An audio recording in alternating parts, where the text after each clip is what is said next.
یہ لفظ اللہ کے اندر یہ تین تصورات ہیں. اسی اعتبار سے میں حیران ہوا کرتا ہوں کہ یہ لفظ کس قدر جامع ہے اللہ تعالیٰ کے اسماء میں سے، کہ اس میں وہ ایک عوام الناس کا تصور ہے، علیہ الفصیل الی امہ، اپنی ضرورت میں، تکلیف میں، کسی مصیبت میں، کسی حاجت روائی کے لیے پکارنا، بیماری میں ہے تو اللہ کو پکار رہے ہیں. عوام کا معاملہ یہیں تک ہوتا ہے. اس سے آگے وہ محبوب حقیقی، مطلوب اصلی اور مقصود حقیقی بنتی ہے، ان کے تصورات سے ماورا چیزیں.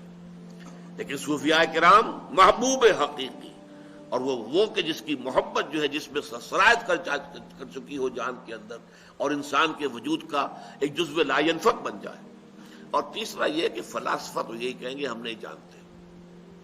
ایگنوسٹسزم کسے کہتے ہیں؟ ہمیں کچھ حقیقت کا پتہ نہیں ہے، ہم حقیقت کو جان ہی نہیں سکتے، اور یہ باقاعدہ ایک مکتبہ فکر ہے ایگنوسٹسزم.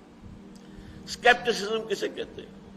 ایگنوسٹسزم کہتے ہیں لا ادریت، لا ادری، میں نہیں جانتا، لا ادری، لا ندری، ہم کچھ نہیں جانتے، کچھ نہیں جان سکتے. یہ ہے ایگنوسٹسزم.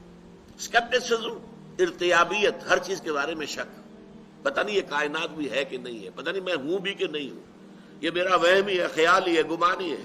اب یہ ارتیابیت ہے، یہ اسکیپٹسزم.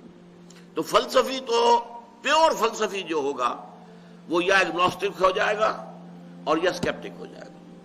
جب تک کہ فلسفی وہ جو ہم نے لقمان کے ذکر میں پڑھا تھا، فطرت سلیمہ کی روشنی اور رہنمائی میں عقل سلیم سفر کرے، وہ جو فلسفہ نہیں بلکہ حکمت وجود میں آتی ہے، وہ بالکل مختلف شے ہے.